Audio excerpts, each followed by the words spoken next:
আসসালামু আলাইকুম এভরিওয়ান, কেমন আছো তোমরা সবাই? আশা করি ভালো আছো। আমিও তোমাদের দয়ায় আল্লাহর অশেষ রহমতে অনেক অনেক ভালো আছি।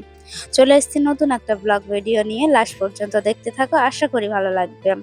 সবাইকে জানাই ঈদ মোবারক, ঈদের অগ্রিম শুভেচ্ছা।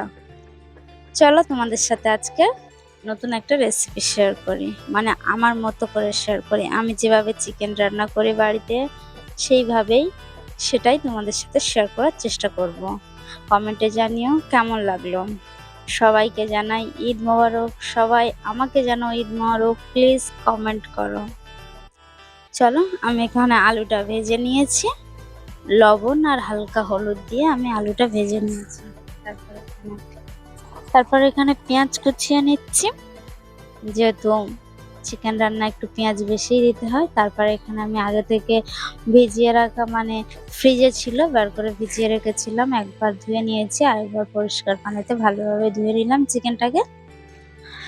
তারপরে কড়াইতে তেল দিয়ে দেব, পরিমাণ মতো তেল দেওয়ার পরে পেঁয়াজ দিয়ে দেবো। পেঁয়াজটাকে খানিকক্ষণ নাড়াচাড়া করার পরে লবণ, লঙ্কা, হলুদ আমি একসাথেই অ্যাড করলাম। এটা কিছুক্ষণ নাড়াচাড়া করার পরে আদা রসুনের পেস্টটা আমি অফ ক্যামেরাতেই দিয়েছি, ক্যামেরা অন করতে আমার খেয়াল ছিল না। অফ ক্যামেরাতে আমি অফ ক্যামেরাতে দিয়ে দিয়েছিলাম আদা রসুনের পেস্ট, আর তেজপাতা আমার কাছে ছিল না এই মুহূর্তে, সেহেতু আমি দিইনি। এটা দিয়েই সেরে নিলাম। তারপরে এখানে আমি খানিকক্ষণ নাড়াচাড়া করার পরে মুরগির পেটে যে ডিমটা ছিল সেটা এখানে আমি অ্যাড করে দিলাম।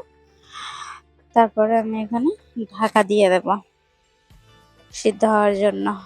তারপরে খানিকক্ষণ পরে ঢাকা খুলে ঠিক এরকম একটা পরিস্থিতিতে আমি আগে থেকে ভেজে রাখা আলুটা অ্যাড করব।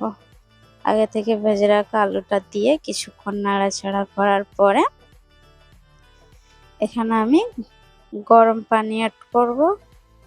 যেহেতু তরকারিতে গরম পানিটা দিলে স্বাদটা আরও ভালো হয় ঠান্ডা পানির থেকে, আমি এখানে গরম পানি অ্যাড করব। তারপর ঢাকা দিয়ে দেব, একটু ভালো করে নাড়াচাড়া করে নিচ্ছি।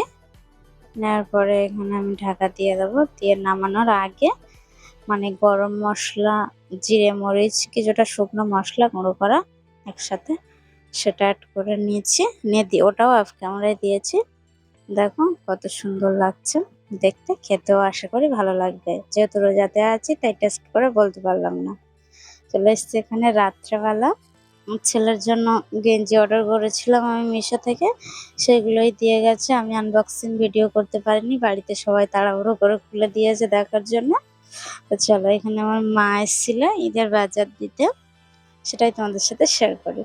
আমার ছেলের দুটো গেঞ্জি আছে, আমার একটা শাড়ি আছে, ওর জন্য সাবান আছে, আমার শ্যাম্পু, তেল আছে, ভাজা সিমই, এটা কাঁচা সিমই, তারপর আছে মাছ, মাংস, এখানে আছে ছেলের জন্য ম্যাগি, কেক, এটাতে আছে চিনি, এটাতে আছে সিমই, এই লাচ্চা, দুধ, আর এই যে লাচ্চার যে মশলাগুলো লাগে সেইগুলো, আর লাস্টে যে জুস আর দই, এটা আমি দেখাতে ভুলে গেছি না।